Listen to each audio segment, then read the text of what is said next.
So today I like to keep on topic, even though we're celebrating fathers, family, and love itself.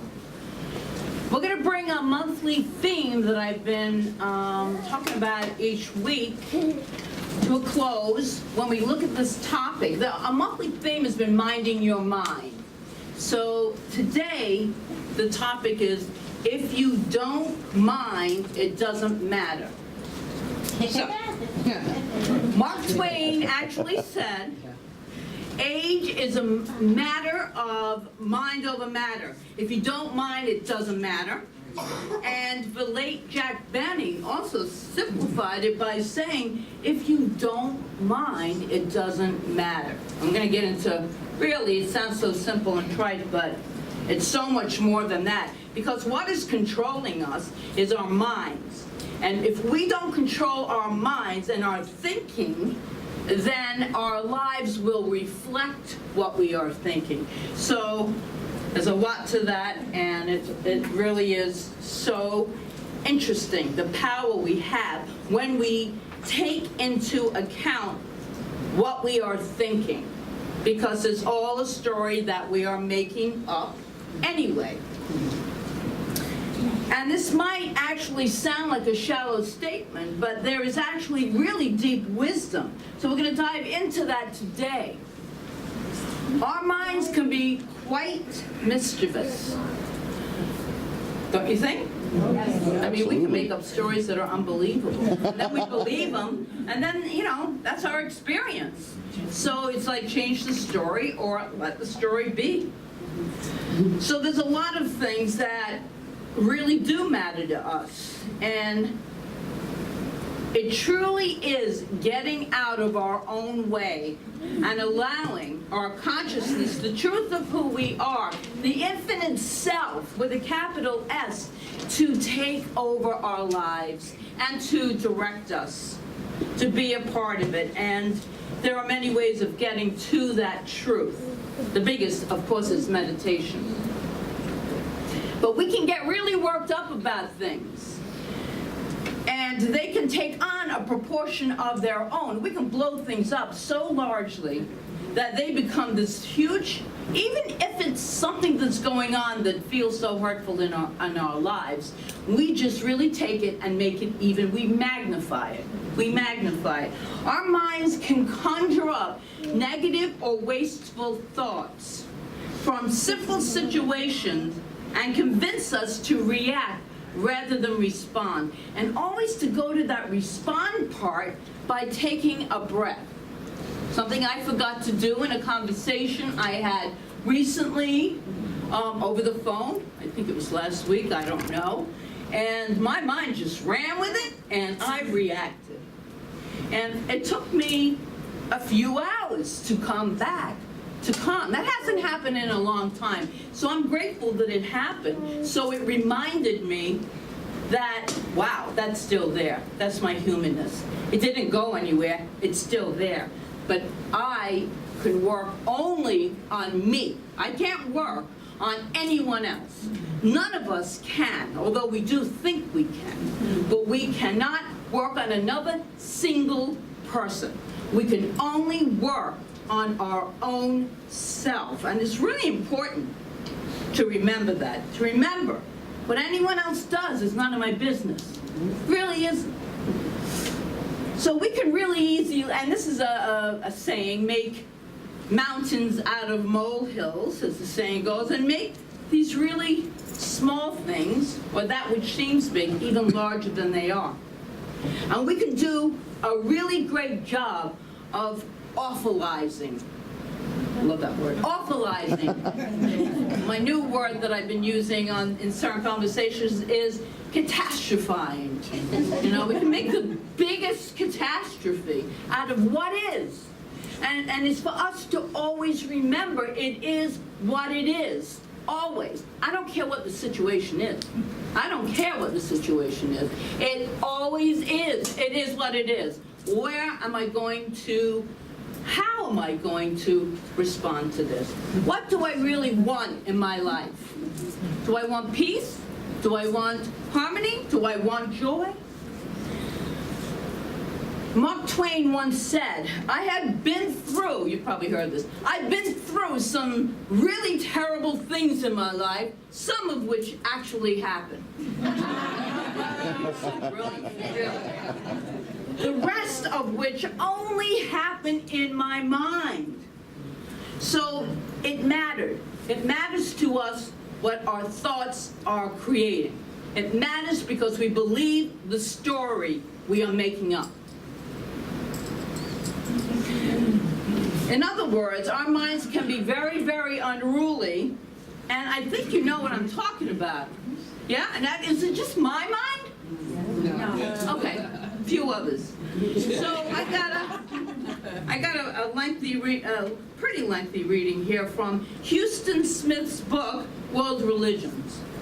And he gives a pretty apt description of what our mind often does in this context when we're thinking. And he's discussing in this portion Hindu religion, particularly meditation. But see if it doesn't apply perfectly to what I just said. The motions of the average mind, say the Hindus, are about as orderly as those of crazed monkeys, cavorting about in its cage. Nay, more like the prancing of drunk, crazy monkeys. Even so, we have not conveyed its restlessness. The mind is like a drunken, crazed monkey that has St. Vitus dance. And to do justice to our theme, however, we must go to the final step. The mind is like a drunken, crazed monkey with St. Vitus dance who has just been stung by a wasp. It's in the book. Read it. Few who have seriously tried to meditate will find this metaphor extreme. The trouble with the advice to leave your mind alone is the unimpressive spectacle that remains. Have you ever tried to leave your mind alone? It keeps thinking thoughts. So it's up to us to learn to control those thoughts as best we can. And there are techniques to that. I tell my mind, I'm going to continue reading, I tell my mind to be still and it mocks my command. How long can the average mind think about one thing, only one thing, without slipping first into thinking about the thing and then taking up from there? They're on a senseless change of irrelevancies. Words I use every day, and then I get up here and but that's okay. About 3.5 seconds, psychologists say. It's like a ping pong ball. The mind will align where its owner directs it, but only to take off immediately on a jittery flight of staccato bounces that are completely out of hand. This is in his book. What if the mind could be turned from a ping ball into a lump of dough, which when thrown sticks to the wall until deliberately removed? Would not its power increase if we could thus hold in focus that way? Would not its strength be compounded like the strength of a light bulb that's ringed with reflectors? And he quotes the Upanishads here too. And he says, when all senses are stilled, when the mind is at rest, when the intellect wavers not, that, say the wise, is the highest state. When we can get to a place, and the more we meditate, the longer we meditate, and the deeper we meditate is the only way, one of the only ways, we can truly get in touch with our inner guide, our inner teacher, our inner self, our inner God. That is the way. And controlling the thoughts it's so important for us. We're going to think anyway, but to be able to breathe and go to a neutral place It's incredible. And that entire treatise that I just read by Smith was about meditation. And we know that it is powerful for strengthening our mind. But let me give you another one that you can do in the moment. It's the power of a focusing question. A great, great power. And it's simple, because spirituality is simple.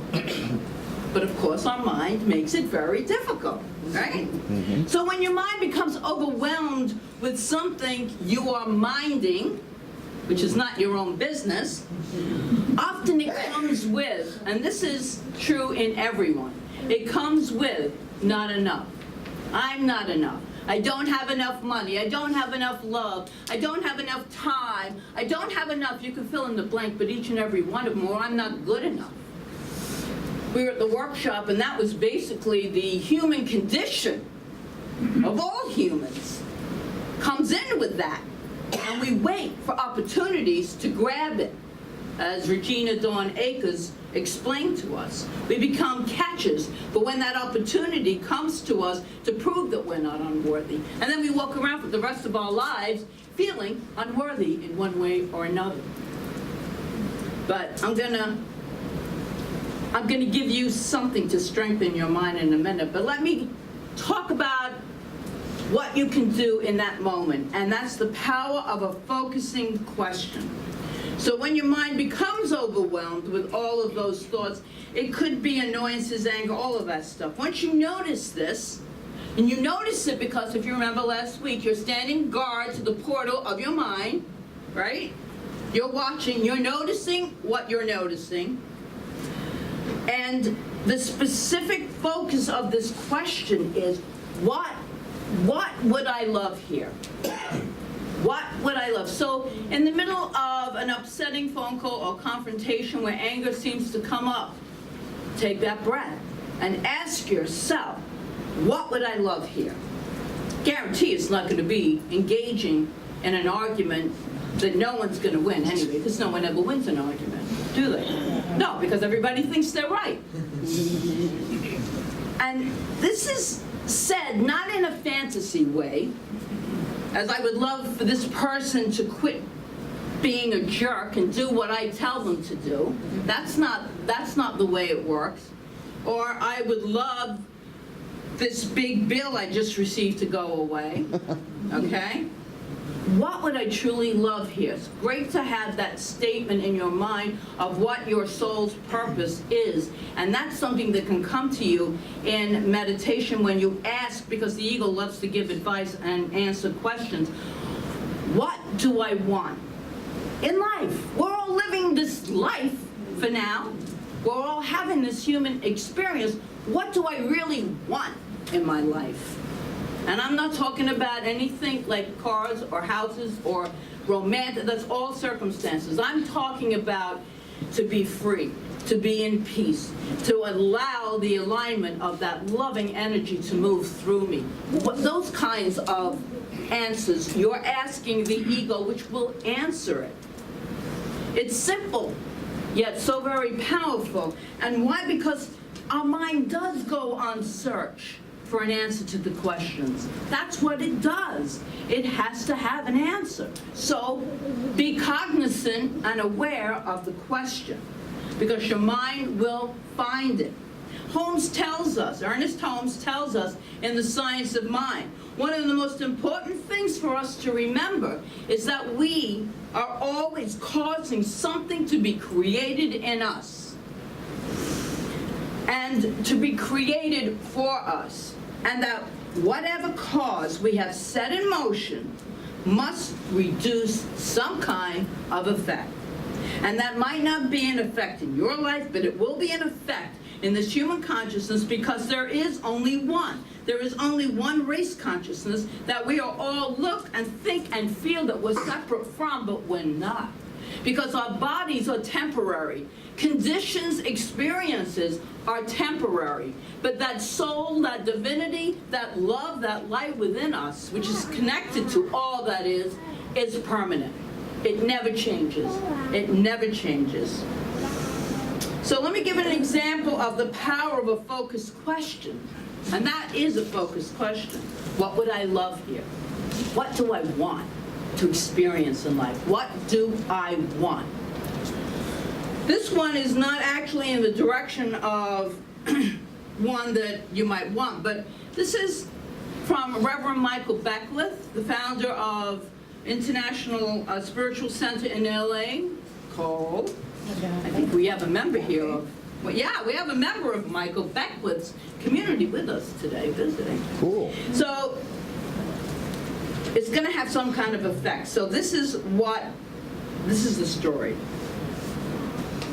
On his drive to church each morning, he would regularly pass a homeless man on a corner. I don't know if you've heard this by him, but this is a while ago. Michael would stop and give him water, food, etc., and would speak to him, to this homeless man. Michael soon discovered that this man was smart, articulate, and sharp. And Michael then started asking himself a very powerful, focused question. How does someone like that, smart, articulate, and sharp, end up homeless and on the streets? How does that happen? Not too long after that, he kept thinking about it. How does it happen? How does it happen? Well, you know, you're setting something in motion when you keep asking these questions. So not too long after he posed that question to his mind many times, he received a big envelope in the mail from the IRS with a tax bill that he owed many thousands of dollars. Oh, he said, that's how something like that can happen. I think I need to watch the kinds of questions that I ask myself. Truly. It's always in that question. How can I be a beneficial presence in the world? You know, you might not get an answer right away, but I first started asking myself that like over 20 years ago. How can I be a beneficial presence in the world? Had no idea what was a beneficial presence anyway. I really didn't, but it spoke to me. So I kept asking myself the same thing over and over again. And then it started to show up. It started to reveal itself. And once it reveals itself, to be true to yourself, you must follow it. Even if it means giving up everything that seems so important to you. Your home, your marriage, good friends. You step into that because, let me tell you, when you do listen to that calling, the universe always knows. The outcome, the result, the manifestation, if you will, is so great. I never expected to open a spiritual center. I wasn't even on my radar, but I was asking questions. And I was also doing contrast with, if I had a spiritual center, I wouldn't do that. At different centers I would go to, and I wouldn't do that. No, I wouldn't do that. But I wasn't asking to open a spiritual center. I don't know how to open a spiritual center. I've never been on a board of trustees until 8 years ago when this was open. But I kept doing that contrast, and I kept asking myself, how do I show up as a beneficial presence in this world? And you better believe that you are going to step out of your comfort zone. You are going to be pulled into something that you must trust. Because if you don't trust it, it will scare you and you won't do it. But when you trust it and you follow it, it has been proven to me over and over again, the universe always provides. Always, always, always. So, all right. And an empowering question that sets in motion an effect that is in harmony with goodness. Because the nature of divinity, which we try very hard to describe, but we know is indescribable. But as humans, we search. We search. That's why religions have been created. And this is spirituality. Can be a religion, because two or more are gathered. It can be anything you want it to be. It can just be a beautiful community where like-minded people come together to celebrate the good of God, which is indescribable, but we feel it. We feel a little glimpse of it. We can't feel it all. So we need to watch the questions that we ask, because our mind will go searching for an answer. And an empowering question that sets in motion the effect is, what would I love here? Really. And the Course in Miracles is so clear. Would I rather be right or happy? Or, yeah, would I rather be right or happy? And that's such a simple question, but when you're in a discussion with someone, only you know the right answer. Only you know the right way to do something. Oh. And the happiness kind of just dissolves, because you can't be in conflict to be right and then not be right. It takes away the happiness. The happiness is to be at peace with what is. To be at peace with what is. It is what it is. How do I move forward here? How am I guided? If we allow 1,000 trifling things to overtake our mind, we will constantly be upset. Put on the news and you hear all the political stuff. You're not going to change anything by being upset. You're not going to change a thing. But I have the opinions, and I read both sides and three sides and all the sides, usually it's two sides, of our political life that we're having in this country, and everyone is saying the same thing on this side, and everyone's saying the same thing on this side. My job is to work on my consciousness and to know that truly it's none of my business, because if I get upset, I'm contributing that upset energy to the situation. So I'd rather be at peace. I'm going to be at peace with what is. We need to conquer the mind. The mind's, that's our only job, really, is to take control of our life through our thinking, not the situation, because all of these situations that we get so upset about come and go. They do not stay. They're temporary. The only thing that is permanent is the divinity within us, that which knows it is connected with the great I am, the absolute, the infinite light that is divine. And there was an article years ago in a Sunday paper about Clint Eastwood as a director. I thought this would fit in here nicely. Eastwood, this is what a cameraman wrote about it as he observed him as a director. Eastwood lives in the moment, seems undaunted by any setbacks, and can turn any situation, what the cameraman said, into a positive. He embraces everything. An actor on the set of The Flags of Our Fathers says, recalling a day when 500 extras and a complement of fighting vehicles were confronted with rain. The director moved the cameras to another location to shoot a dream sequence. Then the rain let up in a few hours, and then he went back to the original shoot.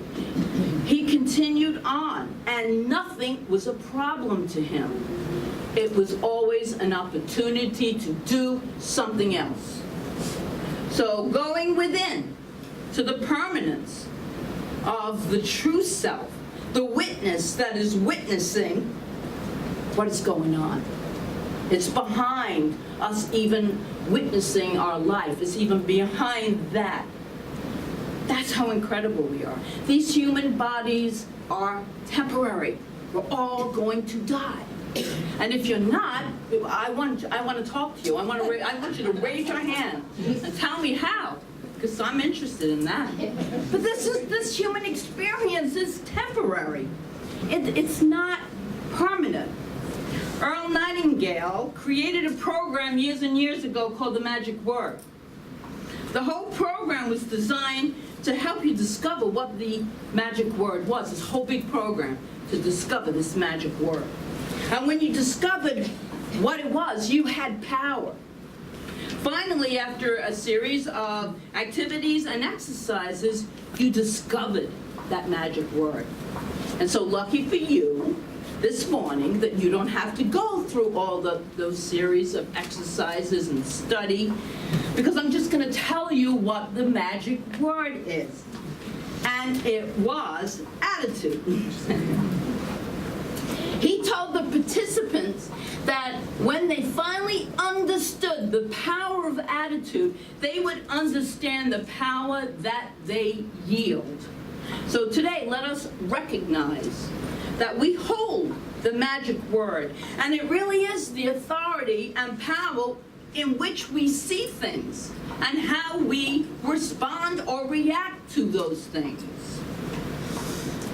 It's the way in which we choose to create our lives, our attitude. So let us choose carefully.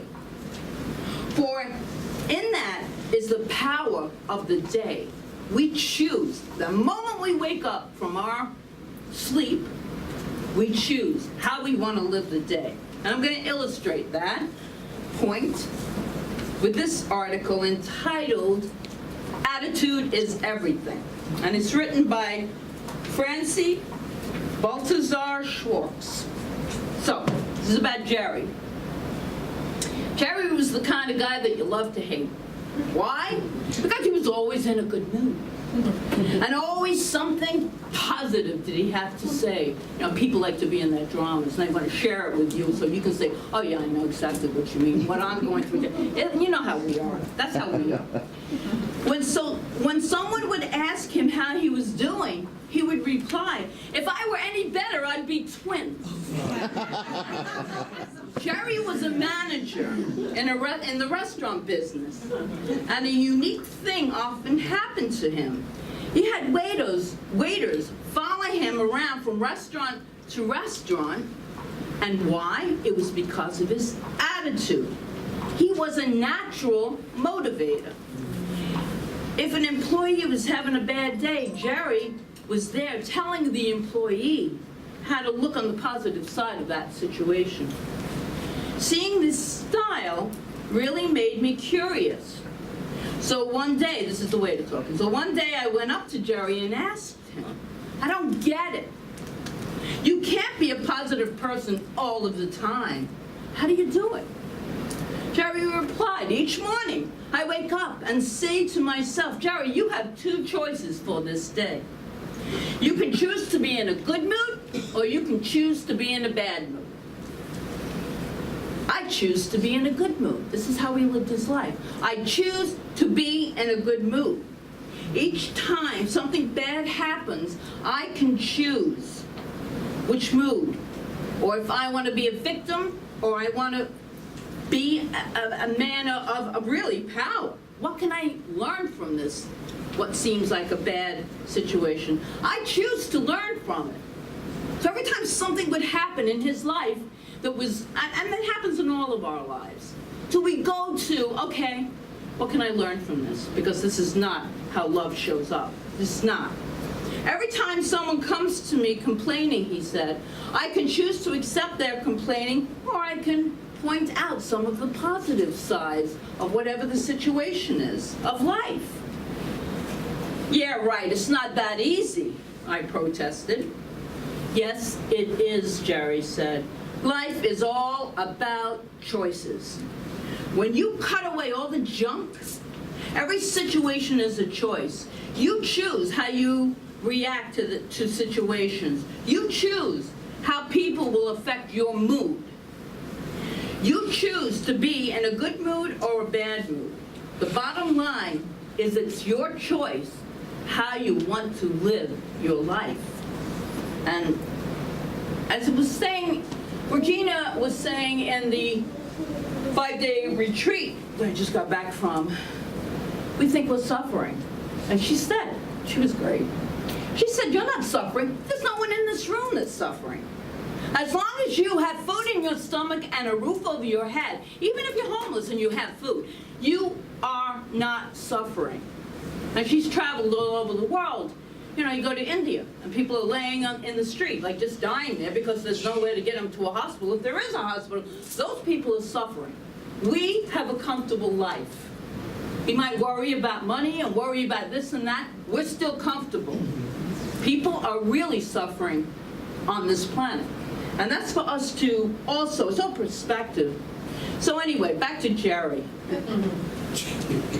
7 years later, this is the way to talking, I heard that Jerry did something you were never supposed to do. He left the back door of the restaurant open. And 3 armed robbers held him up at gunpoint. While trying to open his safe, his hand was shaking from fear. He was afraid, he was nervous. And he slipped on the combination and was accidentally shot. Jerry was found relatively quickly and rushed to the local trauma center. After 18 hours of surgery and weeks of intensive care, Jerry was released from the hospital with fragments of the bullet still in his body. I saw Jerry about 6 months after the accident. When I asked him how he was, he replied, "If I were any better, I'd be twins." Want to see my scars? I declined to see his wounds, but did ask him what had gone through his mind as the robbery took place. And the first thing I thought of was I should have locked the back door. And then as I lay on that floor bleeding, I remembered that I had 2 choices. I could choose to live or I could choose to die. I chose to live. "Weren't you scared?" I asked. Jerry continued, "Not at first. The paramedics were great. They kept telling me I was going to be fine, but they wheeled me into that emergency room and I saw the expressions on the faces of the doctors and nurses. Then I got a little scared. In their eyes I read, he's a dead man." So I knew I needed to take action. "What did you do?" I asked. "Well, there was this big, burly nurse shouting questions at me," said Jerry. "She asked if I was allergic to anything." "Yes," I replied to the doctors and the nurses, and they all stopped to hear what I was allergic to. And my reply was, after I took a deep breath, "Bullets." So over their laughter, though, I told them I am choosing to live. Operate on me as if I am alive, not dead. Jerry lived thanks to the skill of the doctors and the nurses and because of his amazing attitude. I learned from him that every day we have a choice to live fully. That's all attitude. How do we choose to show up in life, no matter what takes place? Remember, it's temporary. But if we keep thinking about it, it feels like it's permanent because it keeps repeating itself. I choose to be peace. I choose to be love. However you ask or decide that you want to live your life. So Ernest Holmes tells us, prepare your mind to receive the best that life has to offer. Prepare you, not the worst. You know people that wake up and say, "Oh, I wonder what bad thing's going to happen to me today." You know, they walk around with like a cloud over there. It's all choice. It's all attitude. Prepare your mind by minding it. Decide to let go of the things that don't really matter. It's not important if somebody just cut you off. It's not important if they just took your, although I'm still working on that, if they took your parking spot. I'm from New York. And cut right in front of you. You know, it really, in the grand scheme of who we are, it doesn't really matter. It really doesn't. As a master chooses what to prefer to focus their attention on and stay there by asking, this is what we can do. What do I love here? Always taking that breath. I have to take the breath. I got to take a breath because it's a pause. And so then I can pause from the whatever's going on. And I can come back to center. And remember this, if you don't mind, it really doesn't matter.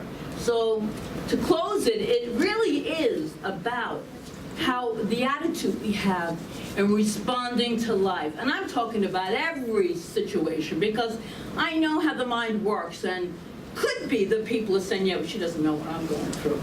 She doesn't know that, you know, I have all this addiction and all these horrible illnesses, and I have no money at all. All of these things. It's a matter of how we choose to live our life. Do we trust? When I left my house, I did not know where I was going. I did not have any money. But I chose to believe what I teach and what Ernest Holmes teaches and what truth really is, that the universe always supports me. The universe is God. The universe is the infinite absolute, where it's unlimited. There's no lack in the divine. So therefore, I followed that and took one step in front of the other. And it's amazing. It's amazing. But again, it's a matter of choice. It's a matter of attitude. And that's all I have.